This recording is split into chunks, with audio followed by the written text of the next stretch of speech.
It's okay. You're only human. There's some things you can do and some things you can't. Rise. Get up. Get up.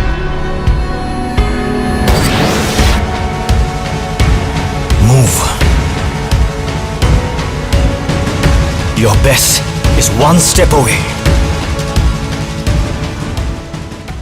नमस्कार दोस्तों, channel life update पर आपका स्वागत है। मैं jasmine Kaur और आज मैं जिस सुपरस्टार की आपके साथ बात करने जा रही हूँ, उन्हें कभी एक टाइम ऐसा था कि वंस अ वंडर सुपरस्टार ही कहा जाता था, लेकिन अपनी मेहनत के बेसिस पर उन्होंने ये बात प्रूव कर दी कि वो वंस अ वंडर तो नहीं, लेकिन वंस अ जनरेशन सुपरस्टार जरूर हैं।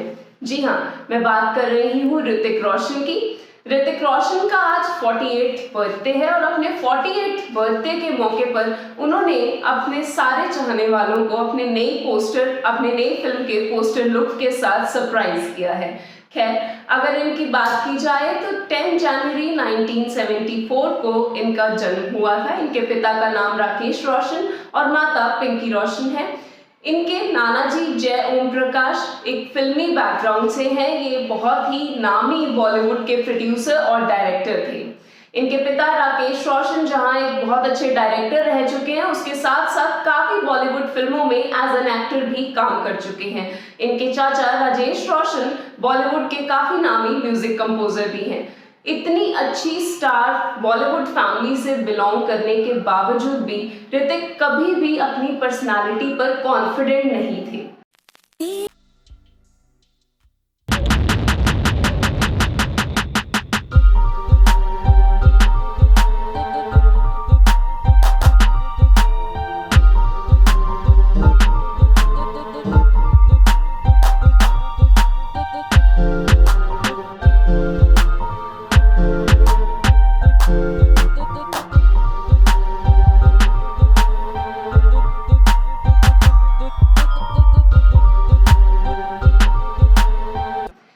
रीजन था कि ये बचपन से ही हकलाते थे। इनके हकलाने की वजह से ये हमेशा स्कूल जाने से भी बहुत गुरेज करते थे। इनका कहना है कि अगर कभी भी स्कूल में कभी कोई ओरल टेस्ट होते थे या कोई भी ऐसा टेस्ट होता था जिसपे इन्हें बोलना पड़ता था, तो ये अक्सर घर पे कोई बीमारी का बहाना बनाते थे। एक किस्सा है इनके स्कूल का। इन्होंने बताया था अपने एक इंटरव्यू में कि एक बार इन्होंने अपने किसी स्कूल फ्रेंड को ये कहा था कि मैं बड़े होकर बहुत बड़ा सुपरस्टार एक्टर बनने वाला हूँ। तो उसने हंसकर आगे से कह दिया कि भाई, एक लाइन तो तुमसे ठीक से बोली नहीं जाती, तुम एक्टर क्या खाक बनोगे। ये बात उन्हें इतनी ज्यादा पिंच की कि उन्हें रियलाइज हुआ उन्हें अपनी स्पीच डिसऑर्डर पर अब काम करना पड़ेगा। तो इसीलिए उन्होंने स्पीच थेरेपी लेनी शुरू की। यही नहीं, जौन सी फिल्म को अपने घर पे देखते थे, उसी फिल्म के डायलॉग्स को उसी एक्टर की टोन में बोलने की कोशिश करते थे। इससे उनकी स्टैमरिंग काफ़ी इम्प्रूव हुई, उनकी स्पीच काफ़ी ज़्यादा इम्प्रूव हुई, लेकिन पूरी तरह से फर्क नहीं पड़ा। खैर, अगर इनकी लव लाइफ की बात की जाए तो इनकी लव लाइफ भी काफ़ी इंटरेस्टिंग रही है। ऋतिक करीब 11 या 12 साल के थे उस वक्त जिस टाइम पर इन्होंने अपनी लेडी लव को सबसे पहली बार देखा था। इन्होंने सुजैन को सबसे पहली बार ट्रैफिक लाइट्स पे देखा था, लेकिन ये इतने अंडर कॉन्फिडेंट थे, ये उस टाइम पर सोच जरूर रहे थे कि काश ये लड़की आगे जाकर मेरी गर्लफ्रेंड बने, पर इतने अंडर कॉन्फिडेंट थे अपने आप को लेकर क्योंकि ये स्टैमर करते थे। तो इन्हें ये था कि सुजैन इनका प्रपोजल एक्सेप्ट करेगी या नहीं। तो इसीलिए इन्होंने इस डर की वजह से कभी उस टाइम तक तो शायद सुजैन से बात ही नहीं की, लेकिन धीरे धीरे जैसे टाइम बढ़ता गया इनकी फ्रेंडशिप और भी ज़्यादा डीप होती गई। तो 1996 में आके फाइनली इन्होंने सुजैन को प्रपोज कर दिया और सुजैन ने प्रपोजल एक्सेप्ट भी कर लिया। वहाँ से शुरू हुआ इनका रिलेशनशिप का दौर और फिर इनकी पहली फिल्म का होना प्यार है की सक्सेस के बाद दोनों ने शादी की, दोनों के 2 बेटे हुए और फाइनली 2014 में जाके सैडली इनफ इनका डाइवोर्स हो गया। पर आज भी अपने बेटों की अच्छी पेरेंटिंग के कारण ये दोनों आज भी साथ हैं।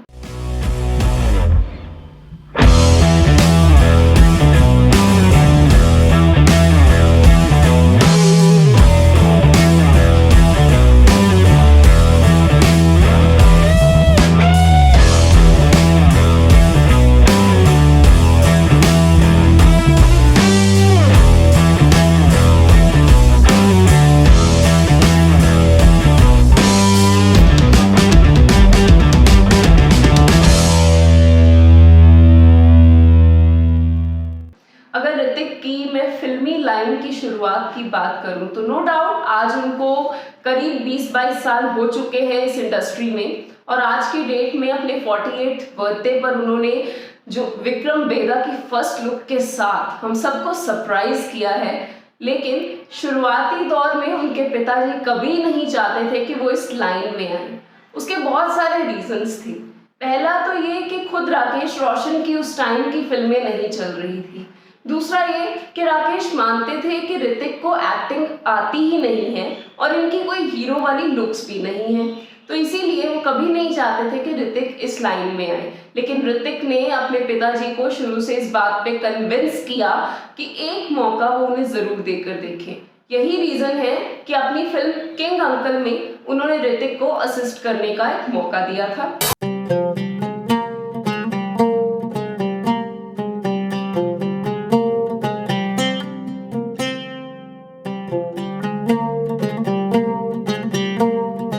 नो डाउट ऋतिक एक असिस्टेंट डायरेक्टर की तरह काम कर रहे थे, लेकिन उन्हें एक स्पॉट बॉय की तरह ट्रीट किया जाता था।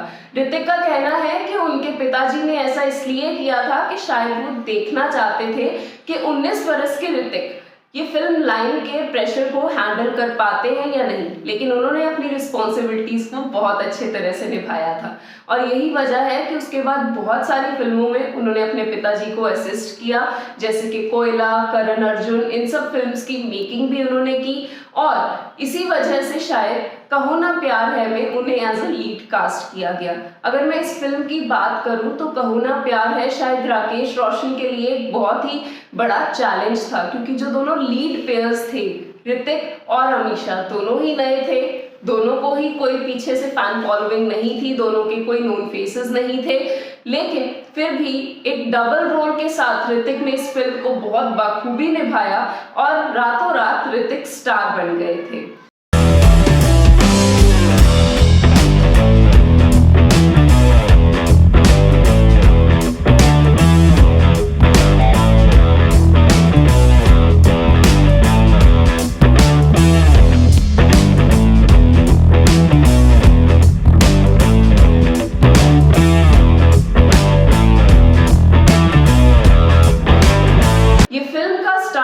ऋतिक को एक पीक पर तो ले आया था, उसके बाद ऋतिक के करियर में बहुत शार्प डिक्लाइन आया था। अगले 3 साल तक ऋतिक ने जितनी भी सोलो फिल्म्स की सब फ्लॉप गई। ऋतिक के करियर का सबसे लैग पीरियड, सबसे लैग फेज था वो, और इसी वजह से शायद क्रिटिक्स उनको वन टाइम स्टार कहने लग गए थे। लेकिन फिर आई ऋतिक की फिल्म कोई मिल गया, जिसमें ऋतिक की इतनी सुपर्ब एक्टिंग को देख के क्रिटिक्स को ये बात माननी पड़ी कि ऋतिक वंस अ स्टार नहीं है, Hrithik once in a generation के स्टार हैं। और इसी वजह से ऋतिक को अगर मैं बात कहूँ तो शायद वो एक बहुत रिस्क टेकर स्टार होंगे, जिन्होंने अपनी फिल्मों में शुरुआती दौर से ही डबल रोल करना शुरू किया अपनी पहली फिल्म में। उस दौर में जब डबल रोल सिर्फ कुछ कॉमेडी फिल्मों में किए जाते थे। उसके बाद मिशन कश्मीर, फिजा जैसी फिल्मों में उन्होंने मिलिटेंट्स का कैरेक्टर किया। फिर जब वो अपने पूरे फिल्मी करियर के पीक पर थे तो उन्होंने गुजारिश में एक मैजिशियन का कैरेक्टर किया, एक ऐसा कैरेक्टर जो कोई भी सुपरस्टार एक्टर जब अपनी पीक पर होता है तो शायद ही ऐसा कैरेक्टर करने के लिए वो राजी हो। लेकिन ऋतिक ने हमेशा अपनी फिल्म्स के अपने चैलेंजिंग रोल्स के साथ काम किया है। अपनी फिल्म्स में बहुत नए नए किस्म के उन्होंने रोल्स किए हैं।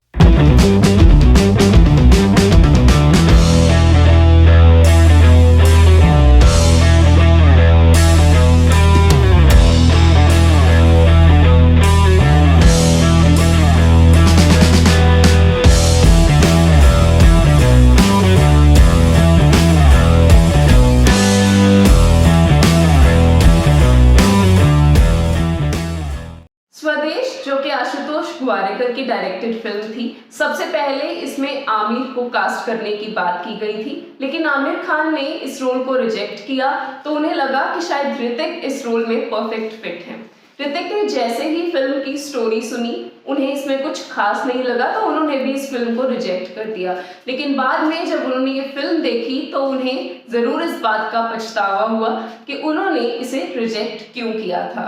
और यही रीज़न है कि जब आशुतोष ने उन्हें उनकी अगली फिल्म जोधा अकबर ऑफर की तो ऋतिक ने तुरंत ही हाँ कर दी थी। यही नहीं, ऋतिक को दिल चाहता है में भी कास्ट करने की बात की गई थी, लेकिन उन्होंने वो फिल्म भी नहीं की। इसके अलावा ऋतिक की क्योंकि हॉलीवुड से लुक्स बहुत ज़्यादा मिलती हैं तो हॉलीवुड में उन्हें कास्ट करने की बात की गई थी, लेकिन काफ़ी रोल्स उनको तब भी ऑफर हुए, उन्होंने उसे भी मना कर दिया। फास्ट एंड फ्यूरियस 7 में ऋतिक को एक रोल ऑफर हुआ था, लेकिन क्योंकि रोल बहुत छोटा था तो ऋतिक ने उसे रिजेक्ट कर दिया। इसी तरह से और बहुत सारी फिल्में हैं जिन्हें ऋतिक रिजेक्ट कर चुके हैं। खैर, अगर इनकी फिल्मी लाइन की बात करूं तो कुछ बहुत इंटरेस्टिंग किस्से इनसे जुड़े हुए हैं। बहुत कम लोग जानते हैं कि कहो ना प्यार है से पहले भी ऋतिक ने काफ़ी फिल्में एज अ चाइल्ड एक्टर भी की हैं। ऋतिक के जो नाना थे जय ओम प्रकाश, वो बहुत ही नोन बॉलीवुड प्रोड्यूसर और डायरेक्टर थे और वो हमेशा एक बात मानते थे कि ऋतिक का उनकी फिल्मों में होना उनके फिल्म के लिए बहुत ज़्यादा लकी था। यही वजह है कि 6 साल के ऋतिक को उन्होंने अपनी फिल्म आशा में एक सॉन्ग में कास्ट किया था।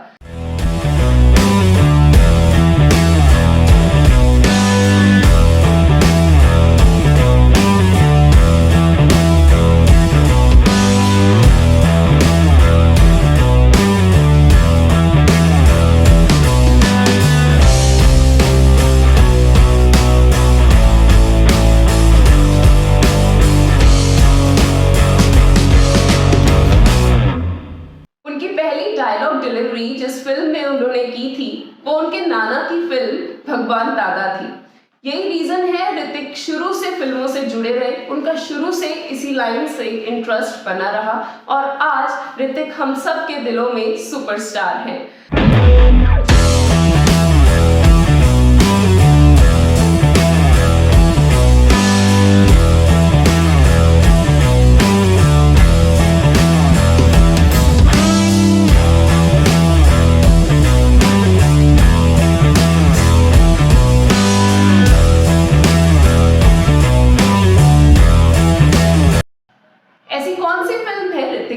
जो आप सबको देखनी बहुत पसंद है, हमें नीचे कमेंट्स में ज़रूर बताइएगा और इसी तरह की और वीडियोस हम आपके लिए लाते रहेंगे। हमारे चैनल को सब्सक्राइब ज़रूर कीजिए। हमारे चैनल लाइफ अपडेट के साथ जुड़े रहिए। Good bye and thank you.